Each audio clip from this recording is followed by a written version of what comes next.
above peace while this president seeks to restore law and order. Governor Kate Brown, a Democrat governor of Oregon, said that the president should, quote, stop playing politics, called law enforcement officers secret police, and likened it to, quote, a dictatorship. The governor also called on the president to get his officers off the streets. Democrat Mayor of Portland, Todd Wheeler, said the president is trying to look strong for his base, while you had Democrats on the Hill, Nancy Pelosi, calling these officers stormtroopers, and Jim Clyburn calling them the Gestapo. This rhetoric is unhelpful and gives the violence we have seen a pass. But President Trump will not give the violence a pass. He will restore order where the Democrat governor and the Democrat mayor are unwilling to admit that they have lost control of their city. The well-organized mob in Portland has become increasingly aggressive, especially against law enforcement officers. Individuals have thrown bricks, chunks of concrete, glass bottles, feces, balloons filled with paint, pig's feet, slingshots to hurl ball bearings, and batteries at federal agents and the courthouse. Multiple attempts to barricade officers in the Hatfield courthouse have occurred, attempts to start the structure on fire as well. Use of eyesight-damaging laser devices have been used, and strobe lights against federal agents as well. But according to Speaker Pelosi, when asked about the violent removal of statues, people will do what they do. The Trump administration urges state and local officials to work cooperatively to restore law and order. Operation Legend is a great example of this. At the governor's request, we went into Kansas City and surged the area with federal assets, FBI, DEA, ATF, and U.S. Marshals. This was named after Legend Taliaferro, a 4-year-old young boy who lost his life and was shot in his bed tragically. This has been a successful operation that has been waged in his name, including the arrest of wanted fugitives. Similarly, President Trump is taking action in Portland, even though you have a Democrat mayor and Democrat governor unwilling to work with us in this situation. We are surging resources, along with Secretary Wolf at DHS, and augmenting the Federal Protective Service to safeguard federal property. The bottom line is that this president stands with law and order, which leads to peace, and we will not allow Portland to become the new CHOP like what we saw in Seattle. And with that, I'll take questions. John. Kelly, 2 questions on Portland. One, the case of Navy veteran Christopher David, who went down because he said he wanted to talk to the law enforcement officers and ask them about the oath of office that they took. He was, as people saw on videotape, he was beaten with a baton. He had pepper spray sprayed in his face. He now has 2 broken bones in his hand. Is the president aware of what happened to this Navy veteran graduate of the Naval Academy?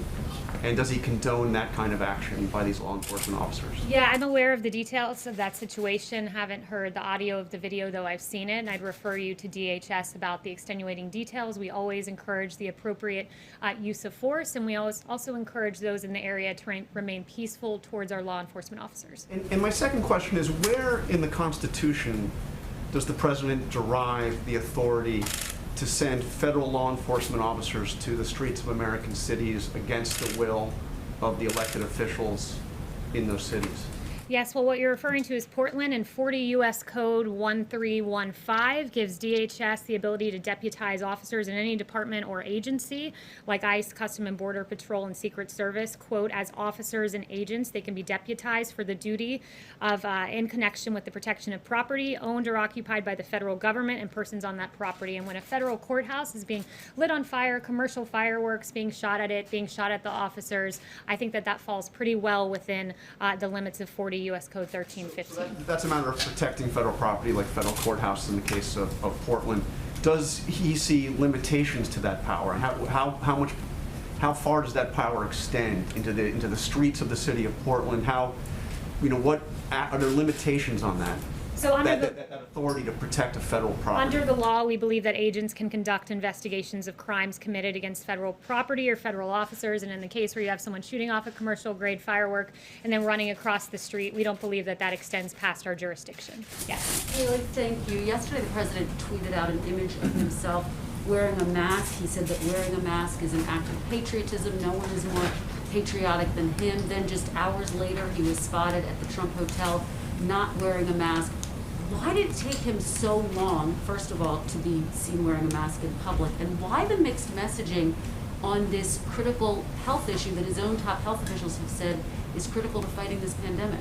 The president's always been consistent on this, that masks, according to the CDC, are recommended but not required. He has said that he would wear one in the case he couldn't appropriately socially distance, and he wore one and put up the picture on Twitter, as you saw.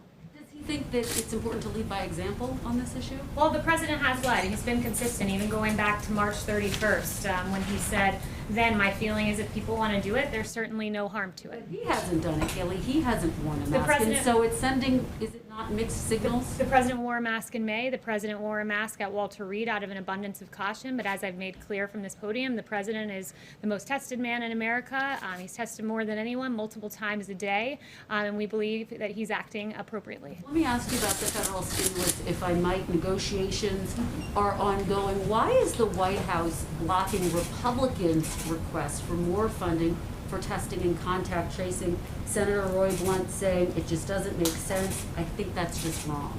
So no one is blocking any money from testing. One of the things I would add is that this is an ongoing negotiation. We're just in the early days of that.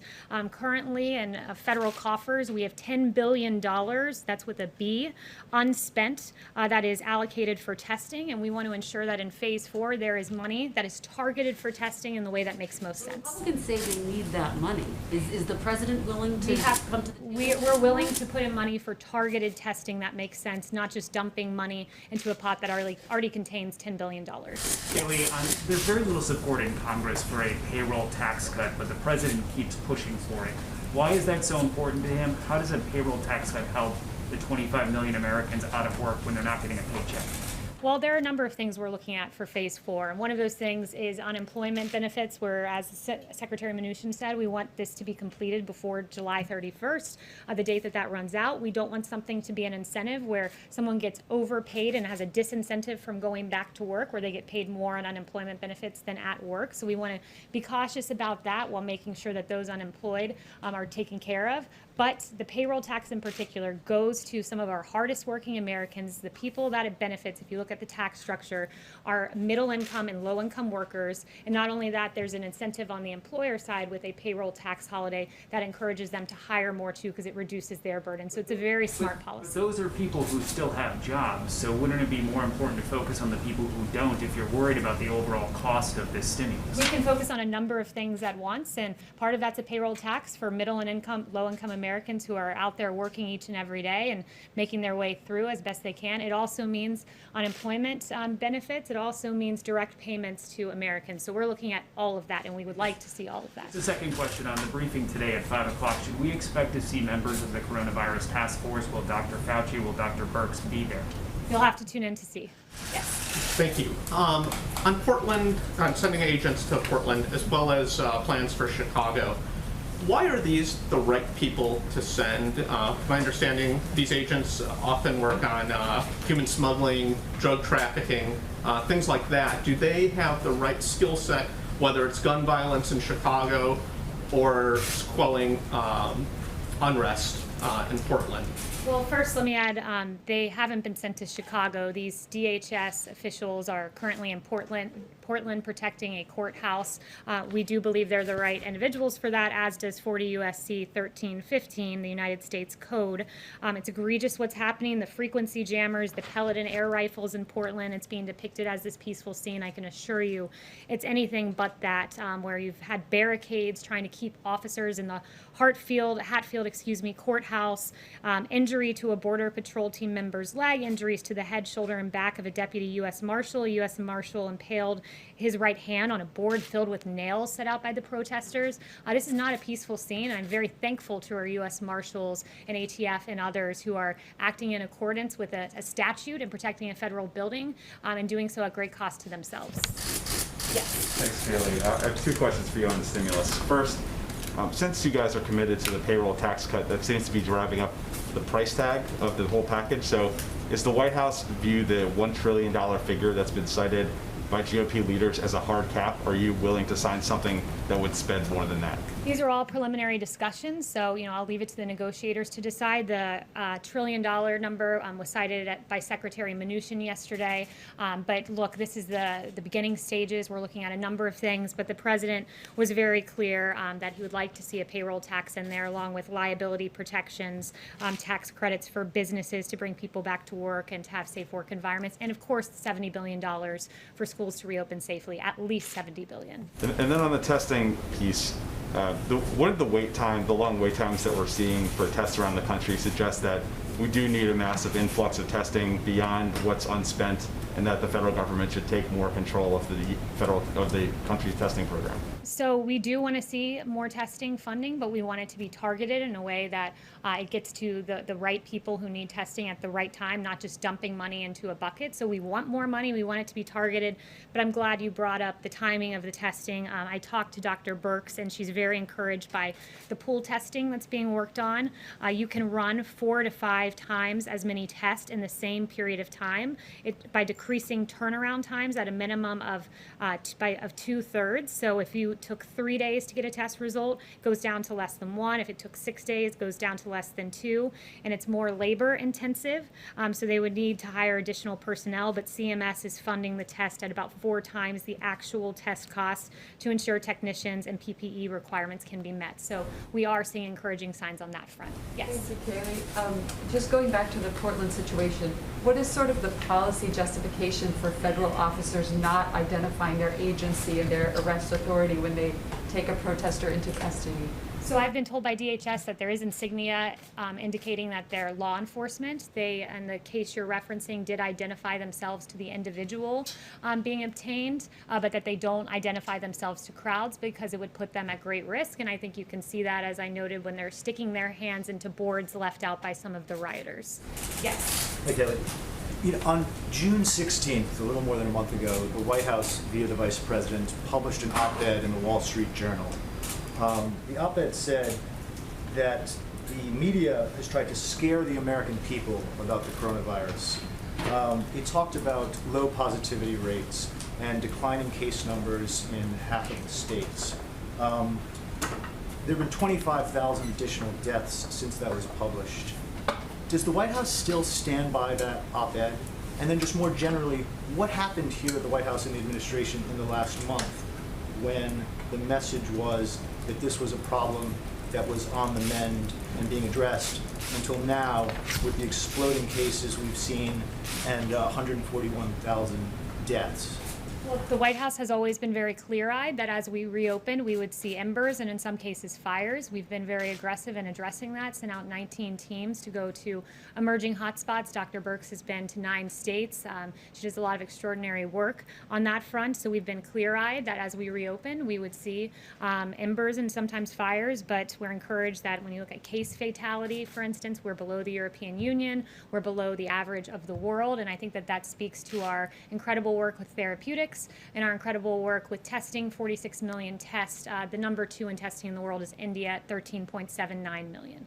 Do you still see the main problem, as the op-ed pointed out, as the media trying to scare the American people over coronavirus?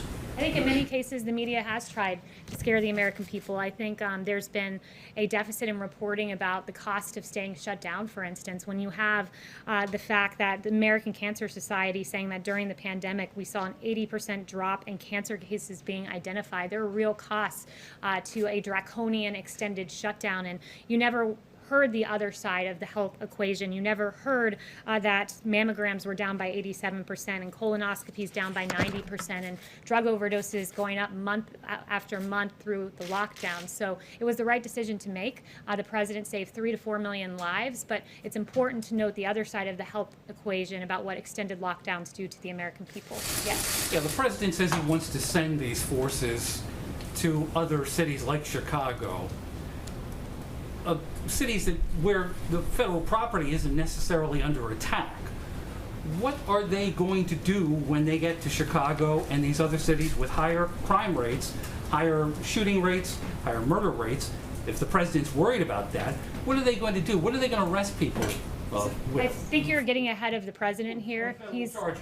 He's made no announcements as to who's going where. He's very discouraged by the violence that he's seen in Chicago. It's why he sent a very strong letter to Mayor Lightfoot offering help because she's clearly unable to control her streets, and the governor as well, unable to control that area. When you see the fact that there were 49 officers who were injured in this egregious video of them being lambasted with rioters with umbrellas shielding from view that they were throwing projectiles and 49 officers injured. Not only that, the poor citizenry of Chicago, where 12 were murdered this weekend, 70 shot alone. It's incredible what we're seeing in Chicago. He's offered his help, and we encourage the mayor to take it and to be forthright about the situation in her state, much like the governor of Missouri was in working with us on Operation Legend to protect the people of Missouri. But the leaders of these cities don't necessarily want unmarked police officers patrolling their streets the way we've seen in Portland, with the premise that they're protecting federal property there. The leaders in these cities don't want this sort of paramilitary police force. They're offered the assistance of DOJ, as was done, where you've had FBI surge in the case of Operation Legend. So when you have each weekend more than a dozen people getting shot in your city, perhaps it's time, more than a dozen killed, I should say, and children, perhaps it's time to say, I need the help of the federal government because what I'm doing is simply not working when more people are dying on the streets of Chicago than Afghanistan and Iraq. It's a tragedy. What if they don't say that? Yes, Stephen. Thank you. Well, I have a question about New York on a similar topic. Yesterday, President Trump mentioned the spike in violent crime in New York and said, quote, if the governor is not going to do something about it, we'll do something about it. And I'm curious if you could explain why he's saying that the governor should do something about it rather than the mayor, and if you could also elaborate on what President Trump would be willing to do. Well, he thinks the mayor and the governor should work together to take control of the streets of New York City, where in some places we've seen 600% surge in violence over last year. So he thinks they should work together. It's ultimately the power of the mayor to enforce, and the governor to enforce the police power of their states. That power rests with them, but they can partner with the federal government in the event they're unable to control the violence in their cities. And that's certainly what we've seen from Mayor de Blasio, who seems to have not a hard time criticizing police officers, but an awfully hard time controlling the streets of New York City. Yes. Hi, Tony. Thanks so much. I have two questions on Nixon Cooler for today, one for myself and one for a colleague who cannot be here because of the social distancing. Governor Gavin Newsom was one of the few Democratic governors to bring in the National Guard and arm them after the riots and looting in early June, as compared to Seattle, where they didn't arm the National Guard. The Guard was posted at Los Angeles City Hall as a show of force, and within days the violence had quelled. Why not just invoke the Insurrection Act and have a big show of force rather than these more secretive operations? So I'll leave that to the president. We don't have secretive operations going on. It's very clear what's going on in Portland. It's very clear what's happening in Kansas City. But with regard to the Insurrection Act, look, we believe that it should be governors and mayors doing what they have the constitutional power to do. The police power rests with them. So it's up to this president whether he ever decides to invoke that. But governors and mayors really need to step it up, particularly in Democrat cities where Democrat streets are out of control. And then the one for my colleague, John Gizzi at Newsmax is asking, what are the president's thoughts on John Kasich supporting Joe Biden in his plans to appear at the convention What was for that? him? I didn't hear the last John Kasich is supporting Joe Biden, and he plans to attend the convention and support the Democratic convention. So that would be a question for the campaign, but this president's quite proud of his record in the Republican Party and quite proud to have the support of 96% of the party, more than any predecessor in the history of the Republican Party. Yes. Thanks, Kaylee. You said earlier that the president was tested multiple times a day. We knew he was tested daily, but can you elaborate on that? How many times a day is he tested? He's tested often. I'm not going to read out exactly how many times he's tested a day.